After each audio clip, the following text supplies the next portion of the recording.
The door of the shelter creaked open, just enough for the metal cage to be rolled in. It wasn't loud, but the bobcat inside flinched anyway.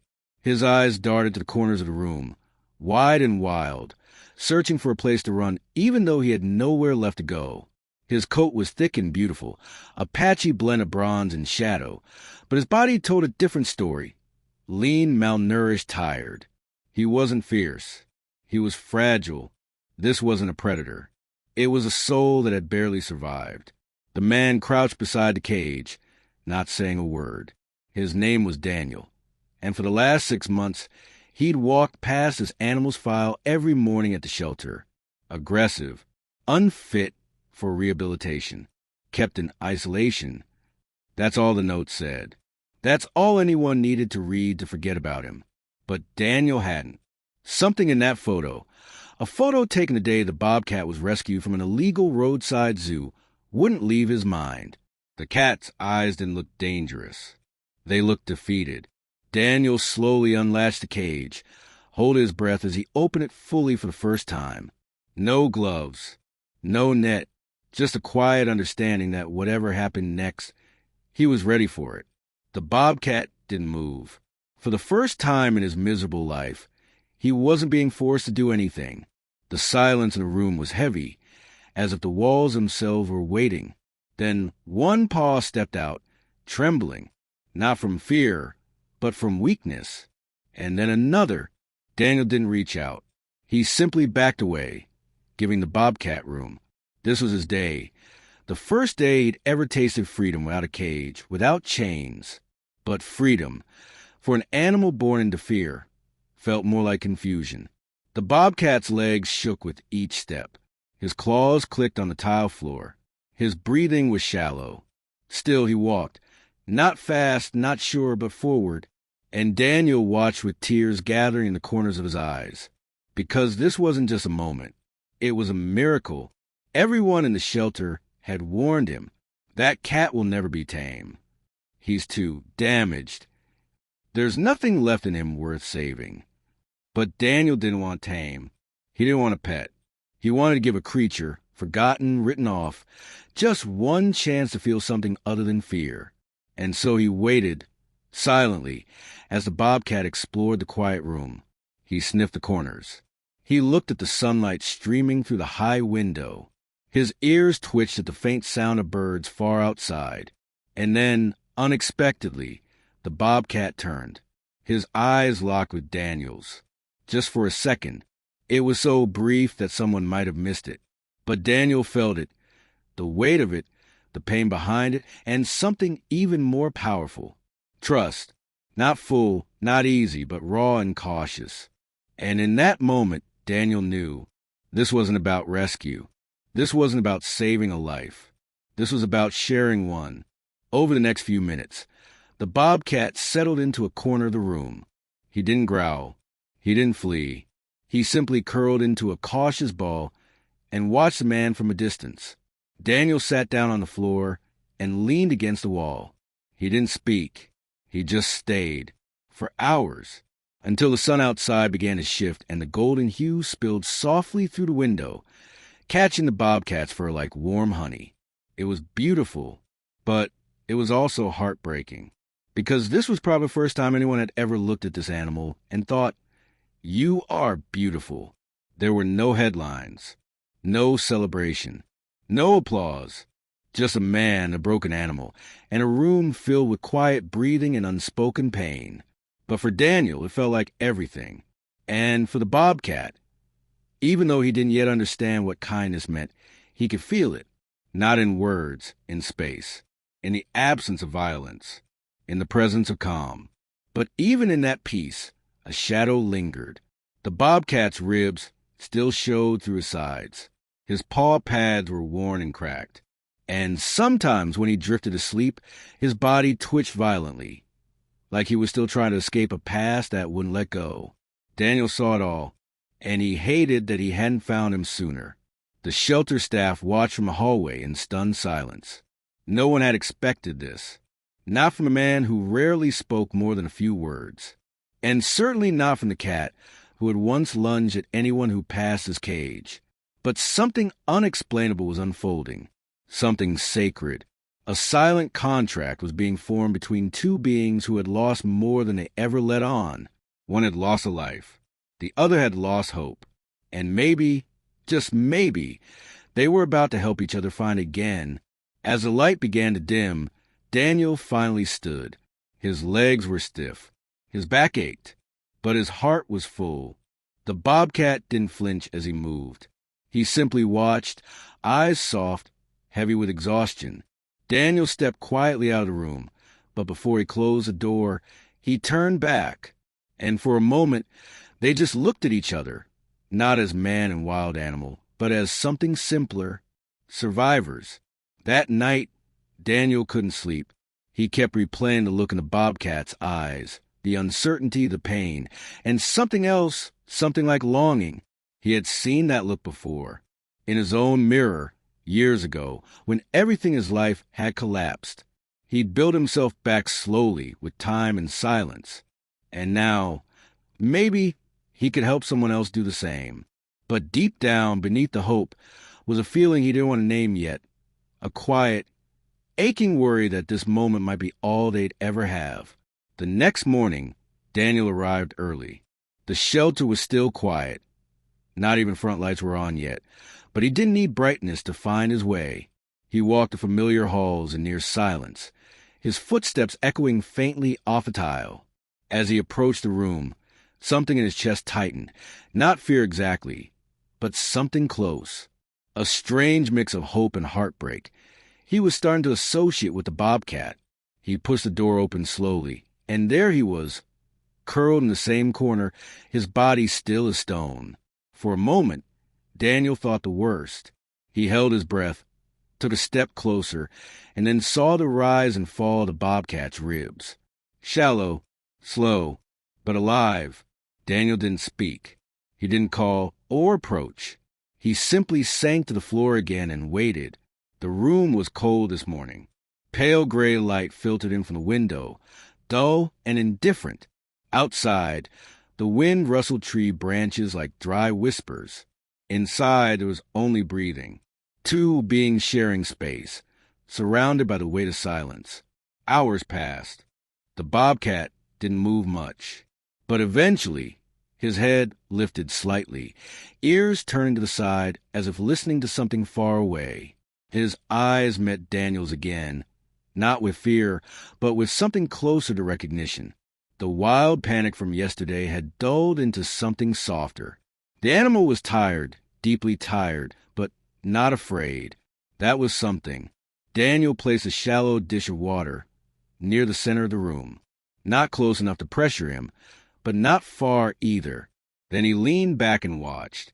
The Bobcat didn't move right away. His limbs were stiff. His movements were cautious. But after several long minutes, he stood. Each step was deliberate, his weight shifting gently across cracked paws. He paused at the dish, looked up at Daniel, then drank. It was the first time anyone had seen him do that voluntarily. Shelter protocol said these animals were too dangerous to interact with directly, that they should be evaluated, monitored, assessed, but never connected with. But Daniel couldn't follow that logic. Not with this creature. He didn't see a threat. He saw trauma. He saw years of fear compressed into muscle and bone. He saw an animal who had never been allowed to just be. The Bobcat finished drinking and retreated again to his corner, his body curled tightly, as if still bracing for pain. Daniel watched and felt the weight of that instinct. How long had it been since this creature had experienced touch that wasn't forceful, movement that wasn't punishment? Later that day, Daniel requested permission to begin an informal rehabilitation attempt. He didn't want to train the Bobcat, didn't want to tame him. He just wanted to build trust, to give him 1 week. That's all he asked. The other staff hesitated, but there was something in Daniel's voice they hadn't heard before. Urgency, mixed with grief.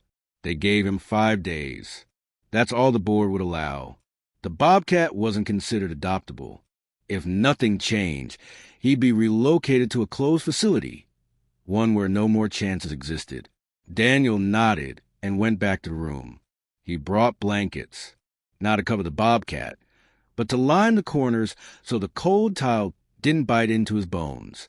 He left small pieces of cooked chicken along the floor, like a quiet invitation. He hummed softly, not a song, just a vibration, low and steady. And he stayed. Every day. For hours. On the third day, the bobcat didn't retreat when Daniel entered the room. He still watched closely, muscles tight, but he didn't hide. That night, when Daniel left, the bobcat rose from his spot and walked to the door behind him, watching him go. That small gesture felt enormous. But behind each step forward, Daniel could feel something chasing them. Time. And beneath that, something even heavier. A shadow neither of them could quite name yet. The bobcat was moving. Yes. He was eating. He was drinking. But something wasn't right. His strength didn't return the way Daniel hoped. There were tremors in his legs, too subtle for others to notice. But Daniel saw them. There were moments when the bobcat would seem to lose focus. Just for a second, eyes blinking too slowly, body swaying before catching itself. Daniel tried not to panic. Maybe it was just recovery. Maybe it was trauma. Maybe. But on the fourth night, something happened.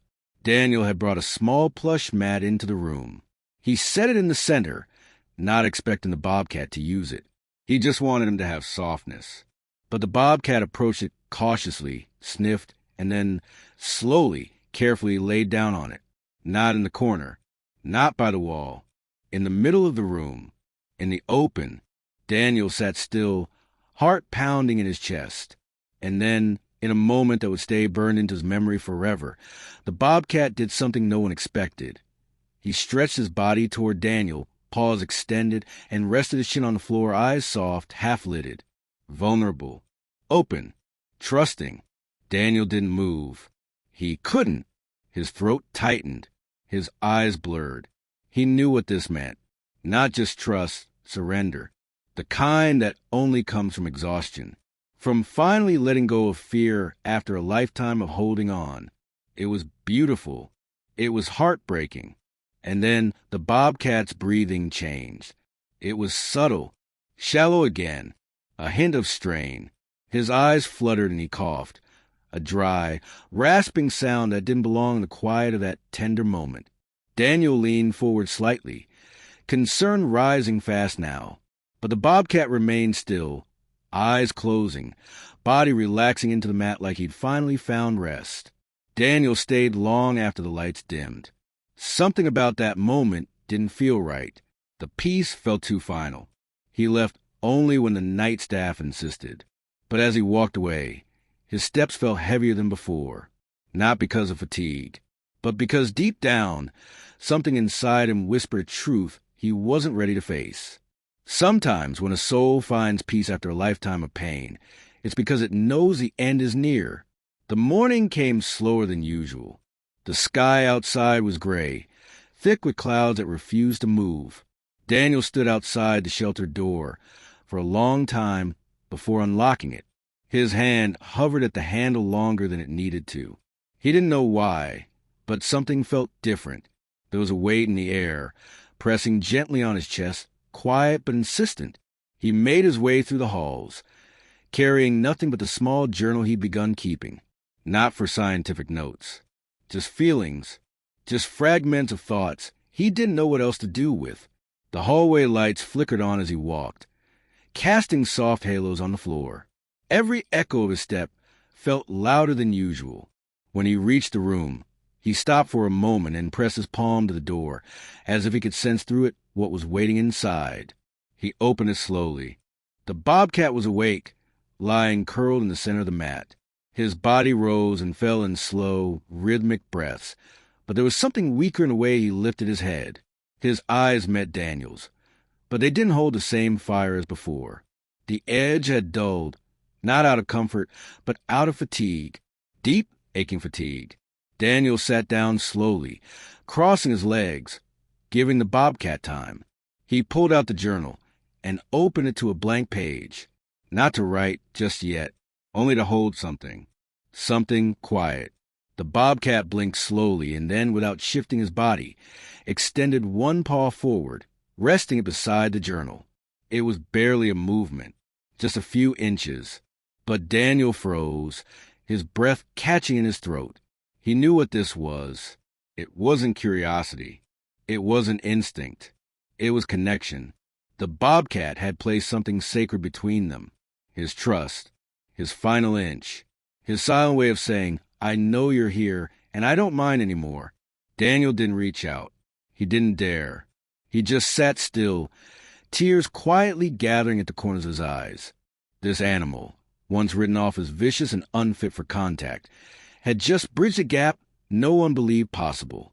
And he had done it not with words or commands or training, but with presence, with stillness, with a kind of grace Daniel had only ever seen in grief. The bobcat shifted slightly, his body curling closer into the warmth of the blanket. Daniel could see the delicate rise of his ribs with each breath. They were too visible, too thin, and every so often there was a hitch, just enough to be noticed. He picked up his phone and checked the vet's messages. The tests had been delayed. Results were expected soon. He tried to stay calm, but the weight in his chest hadn't lifted. The hours passed like they always did, slowly, filled with silence and the sound of wind outside.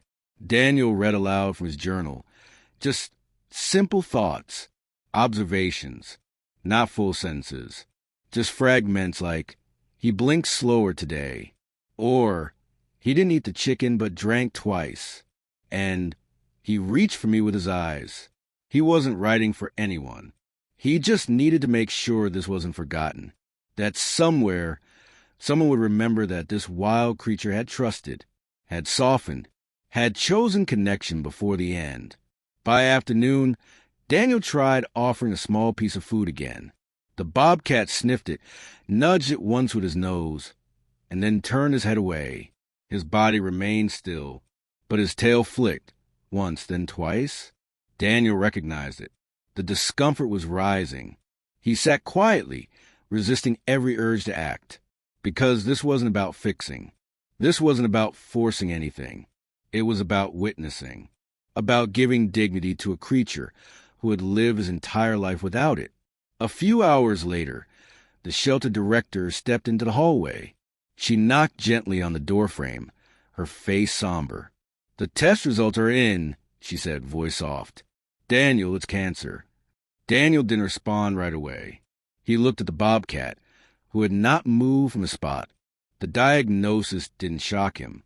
Somehow, he had already known, in the way the cat breathed, in the way his muscles had thinned, in the slowness of his blinking.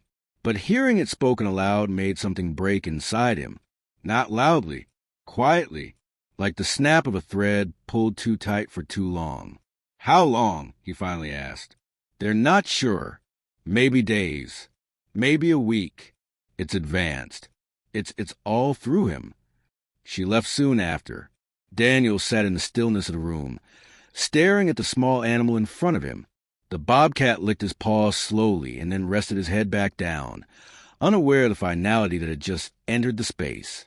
Or maybe to where? That night, Daniel didn't go home. He stayed. The staff brought him a blanket and a thermos of coffee, but no one asked questions. They had seen what this bond had become. It wasn't rescue. It wasn't rehabilitation. It was something rarer, companionship in its purest, most fleeting form. The bobcat didn't sleep much. He drifted in and out, his breathing shallow, but he never seemed distressed, just tired. Daniel spoke gently, sharing stories he never told anyone else, about his brother who died when they were kids, about the nights he'd spent alone after his divorce, trying to figure out if anything still mattered, about the quiet that comes after a storm, not relief, but absence. He didn't expect the bobcat to understand, but somehow it felt like he did. He would look at Daniel with those eyes, golden, flickering in the dim light, and blink once, slowly, as if to say, "I'm here." Near dawn, Daniel placed his hand gently on the mat beside the bobcat, not touching, just near, and in response, The cat shifted again, barely, until his paw rested lightly against Daniel's wrist. No claws, no tension, just contact. Daniel's breath hitched. It was the softest thing he had ever felt, and the heaviest. He didn't cry. Not yet. He just sat there, frozen in that unbearable tenderness, because he knew he was holding something that wouldn't last. Something beautiful, something dying. And in that moment, Daniel understood something he hadn't been able to put into words before. Some hearts are so broken by the world that they only allow themselves to love once. And when they finally do, it's with everything they have left. By the fourth day, the bobcat barely lifted his head when Daniel entered. His body was still curled in the center of the mat. But now, even the faint flicker of his tail had stopped. His breathing came in shallow waves, soft enough that Daniel had to watch carefully just to be sure he was still with him. The light in the room felt dimmer, even though the sky outside was clear and bright. It was a kind of brightness that made grief feel cruel, when the world continues glowing while something sacred dims. Daniel moved slowly, as always. No sudden movements, no expectations. He sat beside the bobcat with practiced stillness, letting his presence fill the room like warmth. He set down a soft towel beside the mat and placed a shallow bowl of water close by. He didn't expect him to drink, but he needed to offer it. Needed to keep trying, even if the fight was already slipping away. He talked gently, not to fill the silence, but to give shape to the quiet. "You've come so far," he whispered, his voice shaking. "You let me in. You did more than anyone believed you could." He paused, watching the rise and fall of the bobcat's fragile chest. "I wish I had found you sooner." The shelter director stopped by briefly to check in. She stood at the doorway and looked inside, but didn't step in. She just nodded at Daniel, eyes red-rimmed, and left again without saying a word. Everyone had started to understand. This wasn't just a story about an animal dying. It was about something pure being born at the edge of it. Trust, connection, grace. Midday came and went, and with it, another small shift. The bobcat tried to stand. His legs wobbled underneath him, trembling from the effort. Daniel reached out instinctively, but stopped himself. He knew this moment wasn't his to interrupt. The bobcat took one unsteady step toward the door and then collapsed onto his side with a soft grunt, breath catching in his throat. Daniel moved fast but gently, sliding a folded towel beneath the cat's head. He stayed low, eye level, not speaking. The bobcat's sides heaved with exhaustion. His eyes blinked open slowly and then focused, not on the floor, not on the ceiling, but on Daniel. For the first time, Daniel saw something raw in those eyes. Not fear, not pain, just sorrow. A silent kind of sorrow only those who have been abandoned too many times can carry. The bobcat wasn't asking for help. He was offering a goodbye. Daniel's heart fractured. He placed one hand lightly on the mat, palm facing up. No pressure, no touch, but an offering, a presence. The bobcat's paw moved toward it, inch by inch, until it rested just barely over Daniel's fingers. And then a soft sound, not a growl, not a whimper. It was like a sigh, carried from deep within the animal's chest, as if something inside him had been released, a weight, a memory, a fear. Daniel felt the sound settle into the air between them, and he swallowed hard, holding back the ache in his throat. The rest of the day passed in long shadows. Time stopped moving in hours and started moving in breaths. Every few minutes, Daniel would look for the rise and fall of the bobcat's chest, counting the seconds between each inhale, praying it wouldn't be the last. At sunset, something unexpected happened. The bobcat stirred again, more alert this time. He rose to shaky feet and took a few steps toward the door. Daniel stood slowly, uncertain. Then the bobcat turned his head toward him, eyes fixed on the door, then back again, as if asking, as if inviting.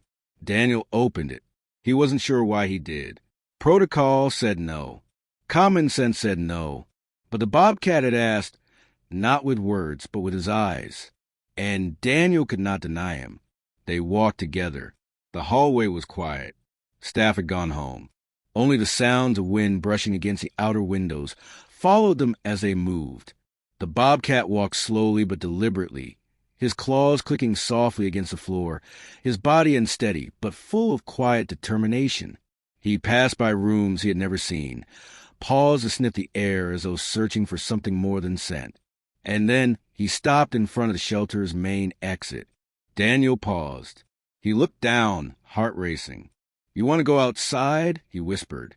The bobcat didn't move, but his body language said enough. Daniel stepped ahead and gently pushed open the door. Cold air rushed in, filling the space with the smell of wet leaves and distant pine. The bobcat blinked into the wind. The last rays of golden light washed over him. For the first time, his fur glowed beneath real sunlight. He stepped out. Daniel followed, staying behind as the bobcat moved toward the small garden behind the shelter. It wasn't large, just a patch of earth, a tree, a few stones.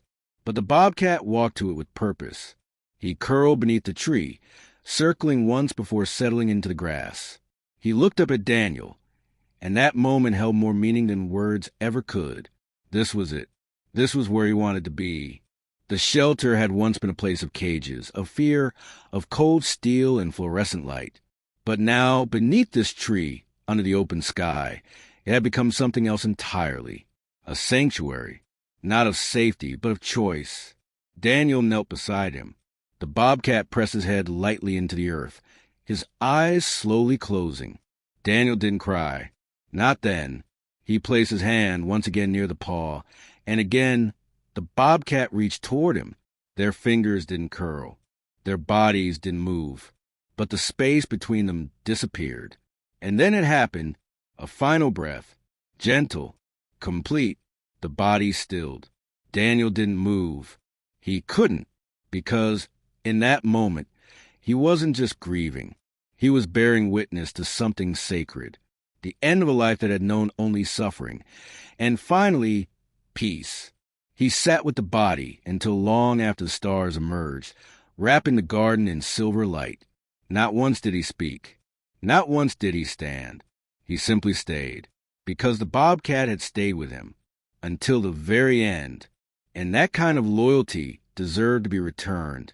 The morning after the bobcat passed, the shelter was silent. Daniel had stayed outside all night. He hadn't gone home. He hadn't eaten. He hadn't spoken. When the staff arrived and saw him still kneeling by the small patch of garden beneath the tree, no one disturbed him. There was nothing they could say that wouldn't feel empty. Instead, they left him alone with the one creature who had ever looked at him and seen something worth trusting. Eventually, Daniel stood. His body protested. Stiff, sore, heavy, but he moved with the quiet resolve of someone who knew what had to be done. He carried the bobcat's body himself, wrapped in a soft gray blanket. Not a bag, not a crate, a blanket, like something precious, like someone loved. They prepared a resting place just beyond the garden, near the trees that lined the outer edge of the shelter property. It was peaceful there, the kind of space where light filtered through the leaves in soft waves. Daniel placed him gently into the earth, laying a small stone over the grave with no name. Just a single paw print pressed into wet cement the night before. That had been Daniel's idea, a keepsake. He hadn't known it would become a memorial. Everyone left after the burial. Everyone but Daniel. He stayed back and sat by the grave, the journal clutched in his hands. He opened it to the last page he'd written. There was no writing there, just a smudge, a fingerprint blurred by tears. He stared at it for a long time before closing the book. That should have been the end. But the twist came the next morning. A young volunteer had been cleaning out the observation room where the bobcat had first stayed.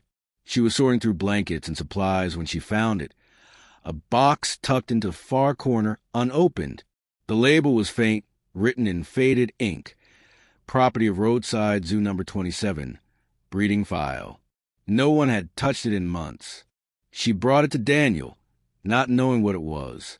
He opened it slowly, uncertain. Inside were photos, blurry, poorly lit, taken in pens and cages that looked like something from a nightmare. Dozens of animals, some wild, some not. Among them, a litter of bobcat kittens. One image in particular froze him in place. A tiny cub, barely weeks old, pressed against a rusted gate. Its ears were folded, its eyes swollen. But Daniel recognized the markings. It was him, the bobcat, born in captivity. Never wild, raised for show, for sale, for suffering. He had never known freedom, not even once. Daniel flipped through the file, heart hammering in his chest. Then, tucked between records, he found a document, a veterinary scan, dated a year before the rescue. It was short, technical, but one line jumped out like a scream. Tumor detected, unfit for sale, scheduled for disposal. Daniel's hands trembled. They had known. They'd known the bobcat was sick. They'd done nothing, just locked him up and left him there to wait for death. But somehow he had survived, not through medicine, not through care, just through sheer will and fear and pain.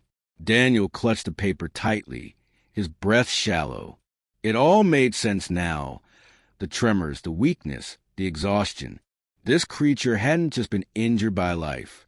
He had been condemned by it, marked for death and forgotten. And still, he had reached out. He had trusted. He had loved. That night, Daniel walked the outer edge of the woods in a daze. The wind was cold, biting through his sleeves, but he didn't notice. His thoughts kept returning to that tiny kitten in the photo. How had he survived that long? How had he made it through years of neglect, disease, isolation, only to find peace days before dying? That's when he saw it. Something small moving along the edge of the tree line. At first, he thought his eyes were playing tricks on him, but the shape was real. It was quick, cautious, and low to the ground. He froze. A second later, it appeared again, this time more clearly. A bobcat, smaller, younger. Its ears perked, its fur darker. It didn't look injured, but it did look familiar. Daniel crouched slowly, heart pounding. The animal didn't run. It stayed near the edge of the trees, half shielded by shadow. He could see it more clearly now. The same markings, the same eyes. And then the realization hit him like a wave. It wasn't him. It was his offspring. Somehow one had survived. In that twisted zoo, before his sickness took hold, before they deemed him worthless. He must have sired at least one cub, maybe more, and this one had escaped, or been released, or followed him here. Maybe instinct had led it, maybe scent, maybe something beyond science. Daniel's throat closed up. The young bobcat watched him for a long time, unmoving. Then, with slow precision, it stepped out from the trees and moved toward the garden, toward the grave. It stood there quietly, head low, eyes scanning the stone. It didn't make a sound, didn't cry out or pace. It simply sat, curling its body beside the earth like it had always known where it belonged. Daniel watched in stunned silence as the young bobcat lay its head gently against the ground, exactly where the paw-print stone rested. And in that moment, something inside Daniel shattered and healed all at once. Because love, even brief, even broken, leaves traces. And somehow, against every odd, this creature had found his way to it. He stayed there for hours. So did Daniel. No one spoke. No one needed to. Because sometimes the saddest endings leave behind the most beautiful echoes. The next morning, the shelter was different. Not louder, not busier, but quieter in a way that felt sacred, as if the building itself remembered, as if the walls held on to the silence from the day before, unwilling to let go of what had happened. Grief had settled into the corners like dust, but it wasn't heavy. It was gentle, soft, like a hand resting on a shoulder, reminding you of what mattered. Daniel arrived before anyone else. His eyes were tired, but his movements were calm, not numb, not broken, just still. The kind of stillness that only comes after you've given every piece of your heart to something you can't explain. He carried with him a new mat, a folded blanket, and a small bowl of water. Not for the past, but for what had come after. He stepped into the garden where the grave sat beneath the tree, the light of early morning washing over the stone like a quiet blessing. The air was cool, the earth still damp from last night's rain. And curled beside the grave, just like before, was the young bobcat. He hadn't left. Not once. Daniel knelt slowly, careful not to disturb him. The bobcat opened his eyes but didn't flinch. There was no fear, no flight, no resistance. Just a long, quiet look. One that Daniel recognized instantly. He had seen it before. In another pair of golden eyes, blinking softly beneath a shelter ceiling. Daniel set the mat beside him, placed the water gently at its edge, and then sat. No expectations, no plans, just presence, just the offer space. They stayed there together as the sun climbed higher, casting warm shadows across the grass. The young bobcat didn't move much. He seemed to understand this place, this man, and the invisible thread that tied them all together. When the wind rustled through the trees, the bobcat lifted his head and looked toward the grave, his body pressed a little closer to it, as if guarding it, as if saying, "I'm here now. I understand." Over the next few days, the staff watched quietly as a new routine began to form. Every morning, Daniel would sit beside the young bobcat, and every evening, he would leave food just far enough to offer choice, not pressure. At first, the bobcat kept his distance, but slowly, unbelievably, he began to trust. It didn't happen fast, but it happened. By the end of the week, he was sleeping on the mat Daniel had laid down. By the second week, he was following Daniel's voice when he walked along the edge of the trees. And by the end of the month, he was resting near Daniel's feet in the afternoon sun. No cages, no walls. Just understanding. The shelter director, moved by the events that had unfolded, approved the expansion of the garden into a quiet space for wildlife recovery, a place not just for healing injuries, but for healing trust. They named it the Second Chance Grove, a place for animals who had nowhere else to go, a place built in memory of the bobcat who never asked for much, only a little peace before the end. Daniel continued to write in his journal. Not every day, but often. He wrote about the way the young bobcat tilted his head when he heard certain sounds, the way he'd nuzzle against the earth where the older one had been buried, the way he waited for Daniel's voice before relaxing into sleep. He wrote about grief, about love that lasts longer than a heartbeat, and about how sometimes, when something ends, it doesn't disappear. It changes. It passes forward. One quiet morning, months later, Daniel sat beside the young bobcat in the grove. The trees had grown thicker with leaves, casting dappled light across the stone and grass. He read from his journal, his voice steady. "I used to think rescue meant saving a life," he said softly. "But now I think sometimes it just means being there, so no one has to leave this world alone." The bobcat stirred beside him, stretching his legs, and then, to Daniel's quiet astonishment, rested his head gently against Daniel's knee. Daniel froze, tears rising instantly to the surface. He didn't move. He just let it happen, because he knew what it meant. It wasn't the beginning of a new story. It was a continuation of an old one, of a bond that hadn't died with the body buried beneath the tree, but had found new breath in the one left behind. The camera would pull back here, slow, wide, documentary style. The man sitting still in the sun. The young bobcat beside him, nestled close. The stone marker under the tree, with a single paw print etched in silence. Leaves swaying gently above. Light dancing on fur. No sound but the wind. And then a final image. Daniel reaching down, barely, and the young bobcat lifting his head to meet the hand. Not tamed, not owned, just connected. Two souls, once broken, now whole. Not because the world had been kind, but because in the end,